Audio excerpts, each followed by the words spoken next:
I've heard a lot about the television show Twin Peaks, but I've never watched it. There are many games, movies, and other television shows where Twin Peaks is mentioned as an inspiration, but having never seen it, it's never really meant a lot to me to be said to be inspired by Twin Peaks. The game, or rather collection of games I'm looking at today, claims that inspiration from Twin Peaks, and it seems to me that it means that something contains a lot of mystery, some supernatural and horror elements, as well as a healthy dose of the bizarre and surreal. If that's what you're looking for, then let me introduce you to the Cube Escape Collection. Cube Escape Collection was developed by Rusty Lake. It is a collection of 9 games that were released in Flash over various years and then bundled together when Flash was discontinued.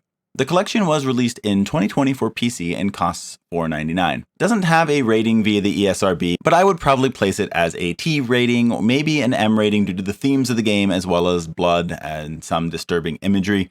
I would probably lean it more towards the T, but it could also be M. I'm just not really sure on that. But again, it's not really rated by the ESRB, so this is just my best guess. Cube Escape Collection is a collection of point-and-click adventure or escape room type games. Given the nature of this, I'm going to try to keep the footage contained to early portions of some of the games to try not to give away too many solutions, but it's going to be kind of hard to not give away some things. Story-wise, each game in the collection has their own theme of sorts, but the majority of them center around the death of a woman named Laura Vanderboom. While there is this overarching story hanging over the games, this doesn't mean that you're going to understand exactly what's going on very easily. Even after playing through all the games in the collection, I'm really not sure what's going on, entirely, at least. But in a game like this, I feel like that's a feature and part of what's intended. None of these games are very long. I finished all of the games and earned all of the achievements in about 8 hours of playtime.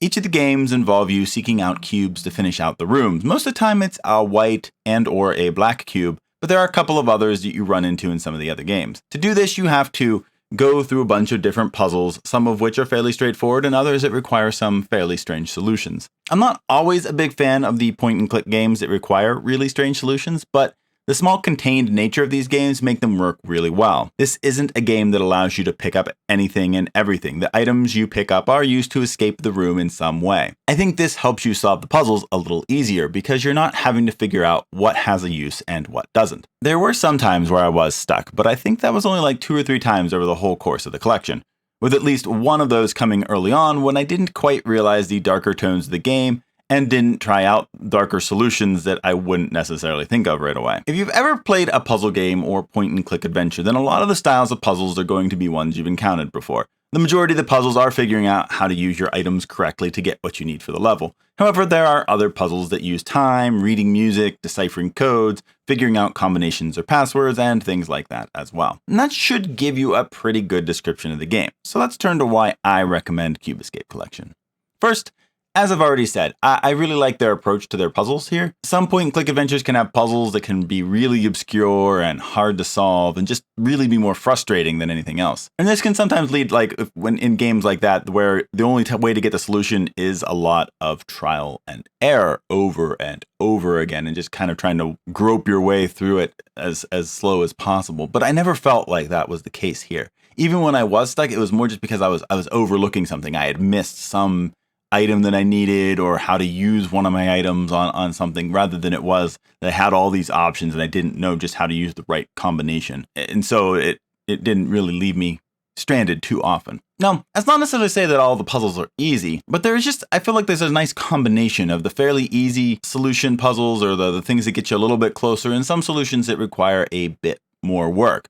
How difficult the game is for you will probably depend on how much experience and aptitude you have with puzzle games like this. I wouldn't call the game and its puzzles super hard, although some of the extra achievements that you can go for in the game do require a bit more thought and work to get to. Oftentimes they're like kind of cross-game codes that you can find in other places, so they can be a little bit more work unless you want to use a guide. Second, even though I don't know Twin Peaks, I did enjoy the weirdness that the Cube Escape Collection brings to the table. The game can just be kind of bizarre at places, kind of creepy in others, and will occasionally get you with the jump scares involving certain entities that you run into across the various games. I've always kind of enjoyed strange supernatural themes, so the themes were something that I enjoyed. Fully understand that not everyone enjoys this vibe, and yeah, I get that, and you're not going to like it if you don't, but personally, I like it quite a bit, and I enjoyed it in this game as well. The last thing I'm going to mention is slightly connected to the previous point, but it is also its own thing, and that is that I really enjoy the interconnected story that's going on in the various games. I certainly don't completely understand all of what's going on, but I thought it was very intriguing. Playing the collection so close together allowed you to pick up on the callbacks to previous games and shows how the games are interconnected in a way that maybe playing them over the years that they were released might not have allowed for, without at least replaying anyhow. Again, it doesn't mean that I have everything all worked out exactly, but I do enjoy the weird, surreal, supernatural themes of the story and the game in general, and feel that I do have a general idea of what's going on,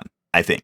The only game that I noticed that doesn't quite fit the overarching storyline is Arl, at least as far as I can tell. But other than that, the Cube Escape games all center around the death of Laura and where the investigation of that death leads. It's a story that's hard to follow, but leaves you trying to figure it out and put all the pieces together, and is quite the ride in the midst of it all. So while I wouldn't want all of my story-based games to be like this, I did really enjoy my time with Cube Escape and the universe that it's taking place in. Cube Escape Collection is definitely not a game for everyone. The strange world with its surreal, supernatural themes will not interest everyone and won't be a mainstream game by any means. It's also a collection of short puzzle games, so if you don't like puzzle games, then you're probably not going to like this game. The story is also hard to follow and doesn't necessarily give you everything you might like to know about what's going on and how things happen, so you could leave kind of unsatisfied if you're wanting all your bows tied and your T's crossed and all those kind of things. However, if you like puzzles, a game that isn't afraid to delve into some strange, surreal, and supernatural themes, and don't mind a story that's a bit hard to piece together, then you may find yourself enjoying Cube Escape Collection. I know that I've really enjoyed my time exploring its strange story and interesting puzzles.